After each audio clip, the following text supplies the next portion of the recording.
Hey everyone, Marilynn Hughes of the Out of Body Travel Foundation. We are going to talk about quite a few things today.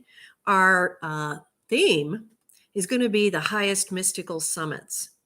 And so in our live streams today, I'm going to be talking about the highest mystical summit as experienced by several people in different traditions of experience, which I think is fascinating. I'm starting out with St. John of the Cross, and we're going to talk about the spiritual canticle, stanza 3.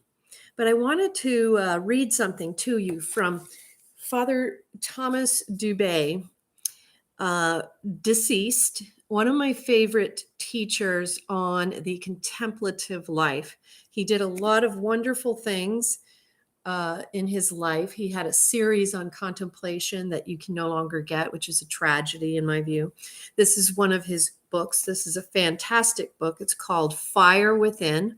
And this is a book where he compares the spirituality of the two great Carmelites, St. John of the Cross and St. Teresa of Avila. And it's an excellent book, but he talks a little bit here about St. John of the Cross and Teresa of Avila for starters, but then he explains a little bit more about the writings of St. John of the Cross, which I think are very relevant. And before I continue, let me just, let y'all know, please subscribe to our channel. Subscribing to our channel helps us to become more and more searchable on YouTube and the internet. It's very important, and we so appreciate it when you subscribe to the channel. If you're able to consider becoming a member of the channel, you are helping us to make it possible for all of our resources to remain free to everyone in every corner of the world. We have several membership options. You can click the join button right in the upper right-hand corner of our page on YouTube, and you can check out the 5 different options for membership and go ahead and join if that's something you would like to do. So we always appreciate that so much. And everyone, it's free to subscribe, and subscription really helps the Out of Body Travel Foundation. So important. So thank you so much for those who subscribe and for those who have become our members. And I see several joining our chat right now, so let's do a shout out to them. We have Anna Yell. Hello, Anna Yell. Welcome, Adriana. Hello, dear Marilynn. Thank you. And hello, dear Adriana. I'm so glad you're here. John Lisacatos, welcome. Glad to have you back. MT, hi, everyone. And hi to you as well, MT. Thank you all for joining. And so we're going to go into this discussion on St. John of the Cross, the spiritual canticle, stanza 3. But here's what Father Thomas Dubay said that I thought was a good intro to what we're going to review from St. John of the Cross. So he's talking about the transforming summit. This is from chapter 10. He says, when the theme is such a lofty one, human language can be stretched to its furthest expanse and yet rather poorly represent the wider reaching reality. Even so, in writing of sublime realities, despite endeavoring to portray them precisely as they are, one risks appearing to indulge in mere hyperbole. Because of the dulling effects of the mass media and the gross exaggerations we find in advertising and political oratory, our contemporaries are understandably suspicious of inflated language and extravagant claims.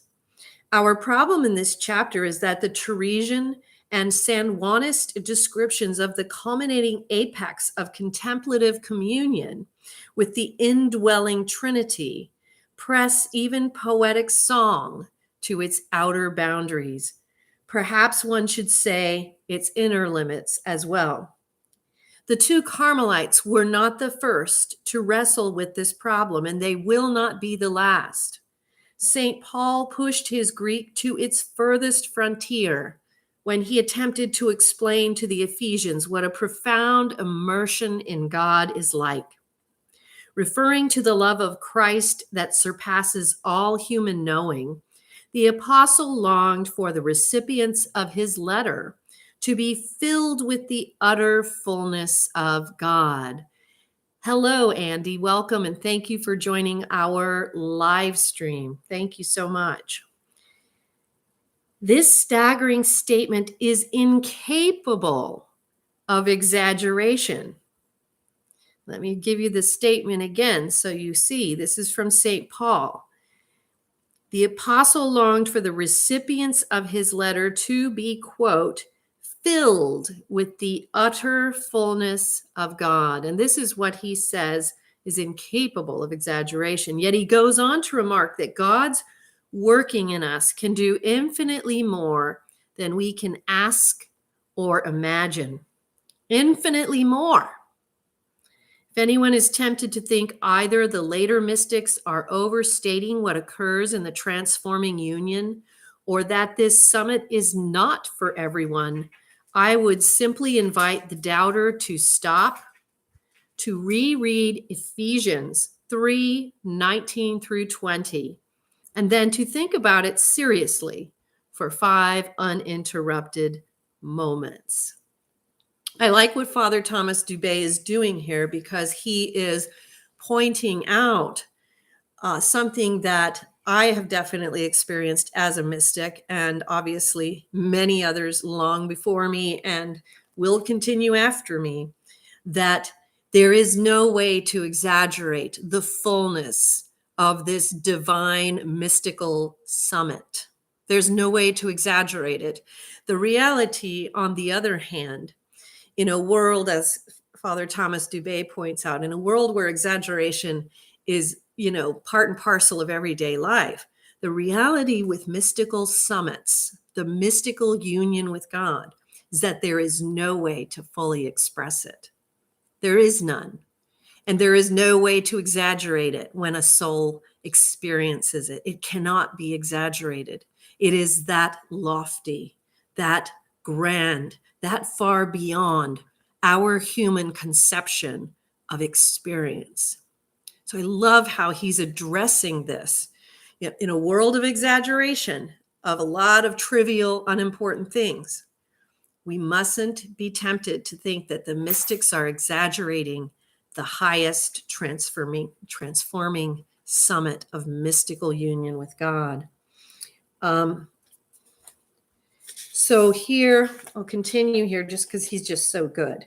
He says, from the outset, it is well for us to recall that the whole of prayer development from the first to the last of St. Teresa's 7 manches is one continuous evolution from seed to blossom.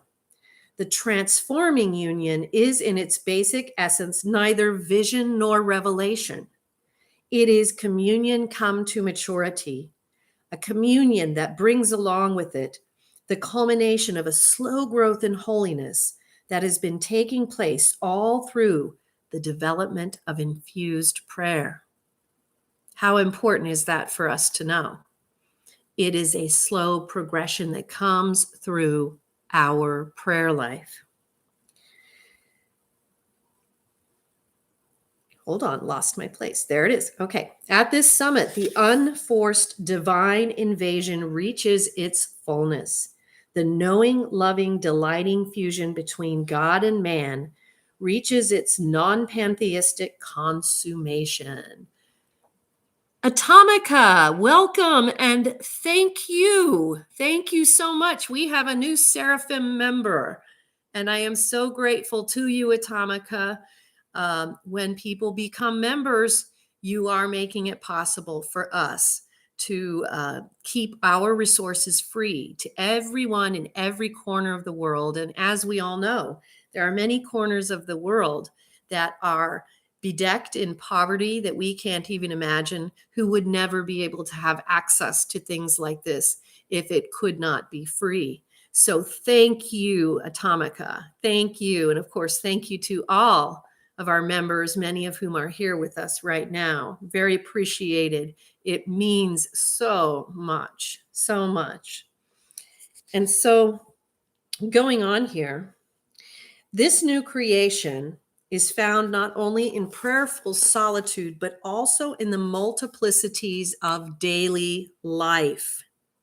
So important, such an important commentary. One of the things that I do have difficulty getting across to a lot of my spiritual counseling clients, and is the fact that our daily life is an essential aspect and portion and part of our prayer life. Our daily work is our daily prayer. And so that's what St. Teresa is referring to here. There is in both action and contemplation a remarkable newness of goodness, strength, freedom, and delight. And here is where he talks about something with St. John of the Cross that I really wanted you to hear. Then we'll go into St. John of the Cross himself.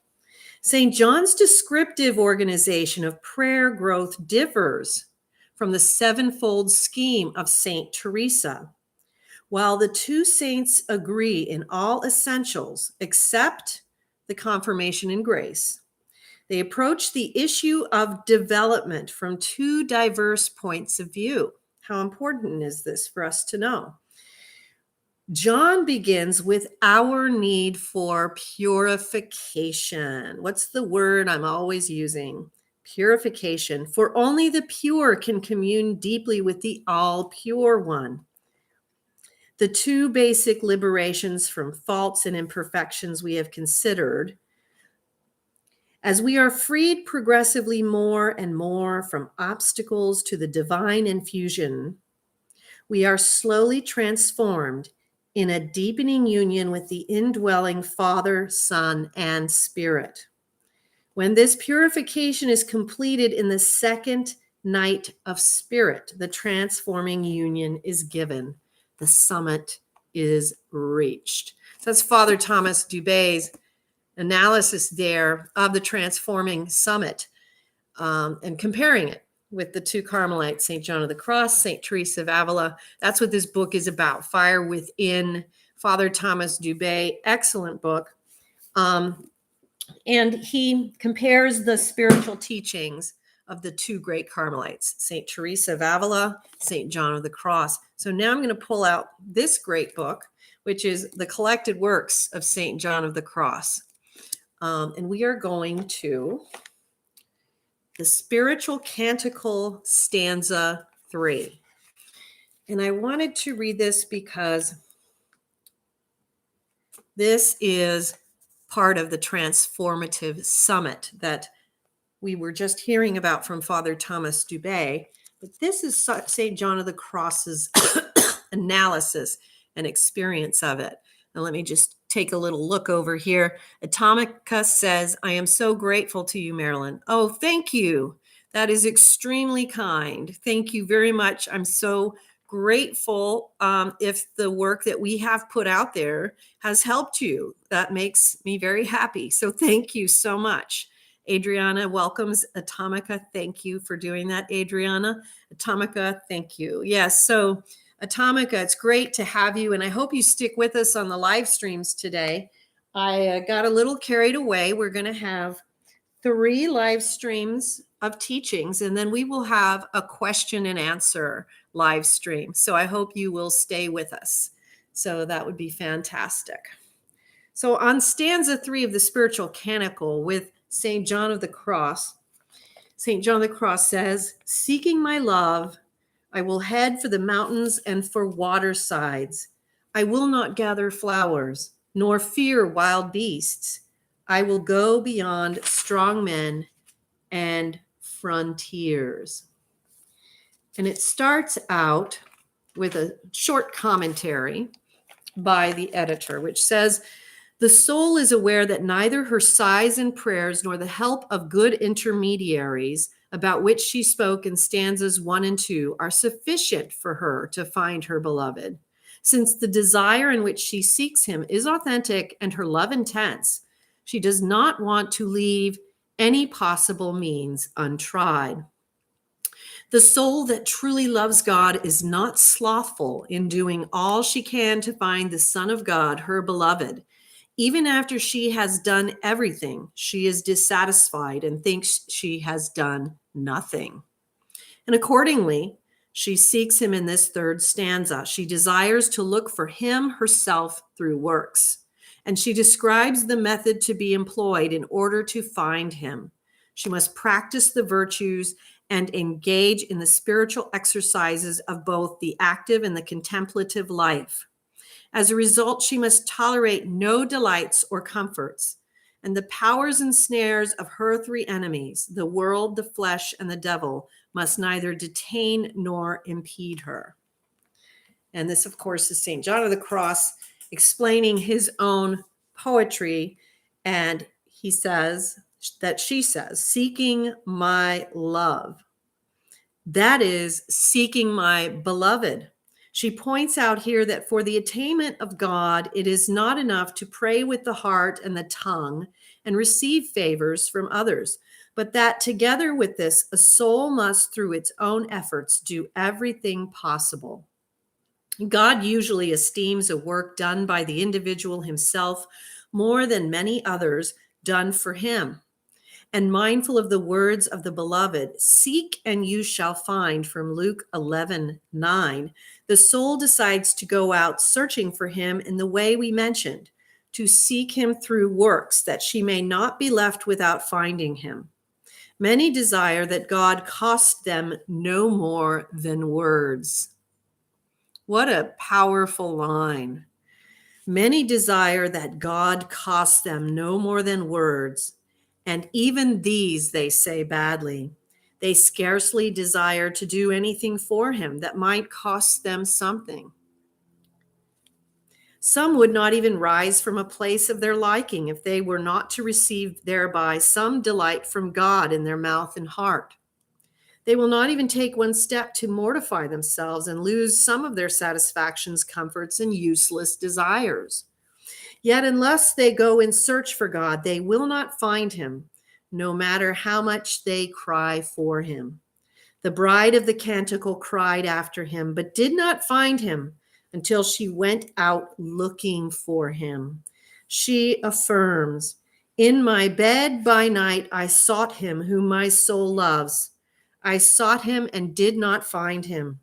I will rise up and go about the city, in the suburbs and the squares.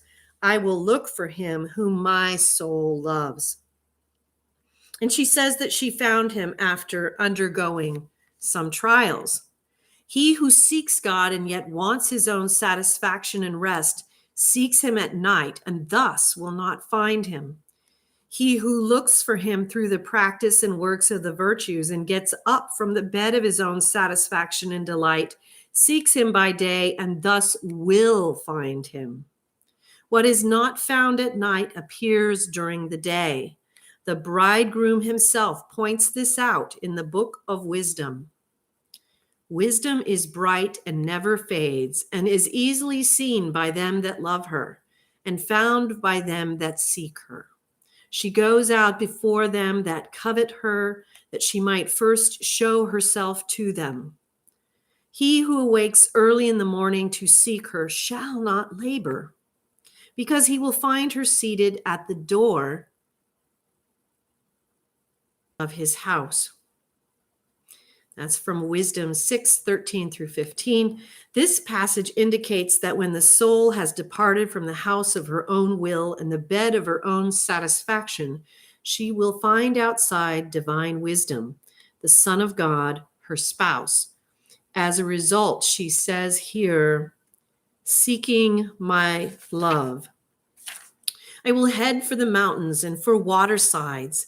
The mountains which are high refer to the virtues. First, because of their height. Second, because of the difficulty and labor one undergoes in climbing them. She says she will exercise the contemplative life by means of these virtues. The watersides, which are low, apply to the mortifications, penances, and spiritual exercises by which she says she will practice the active and contemplative life together. To seek God in the right way and acquire the virtues, both are necessary. These words, then, are like saying, seeking my beloved, I will practice the high virtues and humble myself by lowly mortifications and humble exercises. She recites this line because the way to look for God is to do good works for him and mortify evil within oneself in the following manner. I hope you're starting to see the very symbolic way that St. John of the Cross writes this poetry, which it goes across all of his writing. He writes these stanzas. He does this in the Ascent of Mount Carmel, the Dark Night of the Soul, and here the Spiritual Canticle. He writes mystical poetry in mystical language, and then he himself explains what it means. It's beautiful work. What St. John of the Cross does is something you will not see by any other spiritual writer. So then we continue with, I will not gather flowers. What does this mean? Let's ask St. John, find out. Since seeking God demands a heart naked, strong, and free from all evils and goods which are not purely God, the soul speaks in this and the following verses of the freedom and fortitude one should possess in looking for him. She declares she will not gather the flowers she sees along the way.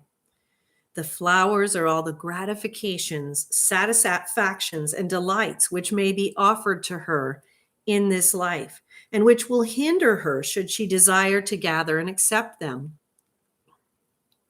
They are of three kinds: temporal, sensory, and spiritual. All three occupy the heart and hinder the spiritual nakedness required for the narrow way of Christ. Wow, that's really awesome and beautiful and intense, because who among us would have gathered this from I will not gather flowers? We wouldn't have understood that this is what he's talking about. I didn't. I wouldn't. If the soul pays attention to them or becomes attached, it is a hindrance to the spiritual union, is what St. John of the Cross is saying. Consequently, she says that in order to seek him, she will not gather these things. This line is equivalent to saying, I will not set my heart on the riches and goods the world offers. Neither will I tolerate the pleasures and delights of my flesh, nor will I pay heed to the satisfactions and consolations of my spirit in a way that may detain me from seeking my love in the mountains of virtues and trials.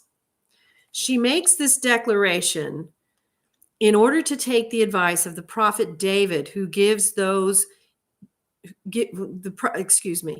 to take the advice the prophet David gives those who journey along this path, which is from Psalm 61:11. If riches abound, do not set your heart on them. These riches refer to both sensory and temporal goods and to spiritual consolations. Should be known that not only temporal goods and bodily delights are contrary to the path leading to God, but also spiritual consolations, if possessed or sought with attachment, are an obstacle to the way of the cross of Christ, the bridegroom. He who is to advance must not gather these flowers. More than this, he must also have the courage and fortitude to say, nor fear wild beasts. I will go beyond strong men and frontiers. In these verses, she records the soul's three enemies: the world, the devil, and the flesh. They are the causes of war and hardship along the road. The wild beasts refer to the world, the strong men to the devil, and the frontiers to the flesh. She calls the world wild beasts because in the imagination of the soul that begins to tread the path leading to God, the world is pictured as wild animals threatening and scaring her. The world frightens her in three ways.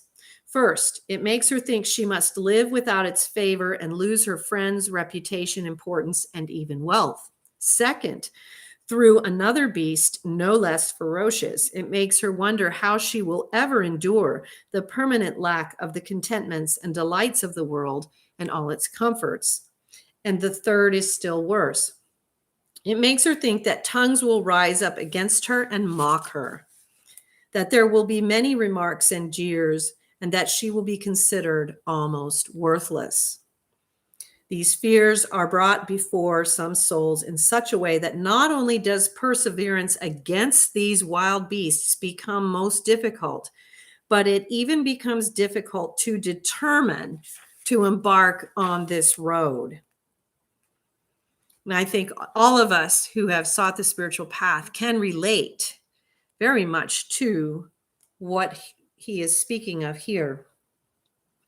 Yet some generous souls will be faced with other wild beasts, more interior and spiritual, hardships and temptations, and many kinds of trials through which they must pass. God sends these to those he wants to raise to high perfection by trying them like gold in the fire. According to David, many are the tribulations of the just. But out of these, the Lord will deliver them. That's from Psalm 33:20. Yet the truly loving soul, esteeming her beloved above all things, trusting in his love and friendship, does not find it hard to say, nor fear wild beasts, and I will go beyond strong men and frontiers. She calls devils the second enemy, strong men, because they strive mightily to entrap her on this road, and because, too, their temptations are stronger and their wiles more baffling than those of the world in the flesh. And finally, because the devils reinforce themselves with these two other enemies, the world and the flesh, in order to wage a rugged war. And she talks about their wiles are more baffling. I love that. And that's, of course, St. John talking, which is he, but in his spiritual canticle, it is a she that he is speaking of. But the wiles are more baffling because with the devil, we have the temptations and the things that come to us meant to confuse us that are taken from our own unique blueprint, the things, the vices, the sins, the things that we are tempted by. The devil comes after us with those unique things, known only to our own inner soul, perhaps to God, of course. But that's how it becomes so baffling, because it comes at us from those types of things. David, in alluding to them, calls them strong men. From Psalm 53:5, it says, the strong men sought after my soul. This happens to each of us. The prophet Job also remarked concerning this strength that there is no power on earth comparable to that of the devil, who was made to fear no one. That's from Job 41:24. That is, no human strength is comparable to his. Only the divine power is sufficient to conquer him, and only the divine light can understand his wiles. And that divine light is what is infused to us, the knowledge, the wisdom, the understanding that is infused within us as we seek prayerfully for the truth. A man who must overcome the devil's strength will be unable to do so without prayer, nor will he be able to understand his deceits, his own particular deceits, without mortification and humility. How true this is for all of us. St. Paul counsels the faithful from Ephesians 6:11 through 12. Put on the armor of God that you may be able to resist the wiles of the devil, for this struggle is not against flesh and blood. By blood, he means the world, and by the armor of God, prayer and the cross of Christ, in which is found the humility and mortification we mentioned. The soul affirms also that she will pass by frontiers, which refer to the natural rebellions of the flesh against the spirit. As St. Paul says from Galatians 5:17, the flesh covets against the spirit and sets itself up as though on the frontier to oppose the spiritual journey. A person must pass these frontiers by breaking through these difficulties and throwing down with willful strength and determination all sensory appetites and natural affections. In the measure that these are present within the soul, the spirit is impeded by them and cannot go on to true life and spiritual delight. St. Paul indicated this clearly. If by the Spirit you mortify the inclinations and appetites of the flesh, you shall live, from Romans 8:13. Such is the method of the soul. In this stanza claims she must follow in order to seek her beloved on this road. The method in sum consists of steadfastness and courage in not stooping to gather flowers, of bravery in not fearing the wild beasts, of strength in passing by strong men and frontiers, and of the sole intention to head for the mountains and the water sides of virtues, as we explained. So I hope this one has been helpful to you. Love St. John of the Cross. This is a collected works, but this was from the Spiritual Canticle. He also wrote The Ascent to Mount Carmel, The Dark Night of the Soul, both masterpieces. And so consider checking them out. And just a reminder to everyone, please subscribe to our channel. Makes us more searchable across the internet, on YouTube, etc. Very important for us. And also, please consider becoming a member. And we welcome a new member just now with Atomica, who has become a seraphim. And we are very grateful to have Atomica. Thank you for joining. And you can click the join button on the upper right-hand corner of the YouTube page and check out 5 different options for membership. And when you do this, it makes it possible for us to make and keep our resources free to everyone in every single corner of the world. And you have no idea how important that is, because without having the ability to keep these things free, there are literally millions of souls that could not be reached because they could never afford to purchase anything. And so when you become a member at the channel, you are doing a great work with us in making it possible for us to keep things for free. It's so important. So thank you for joining. We will have another live stream in just a few minutes. We will be talking about Khalil Gibran and his mystical journey. So we'll see you there. Thank you.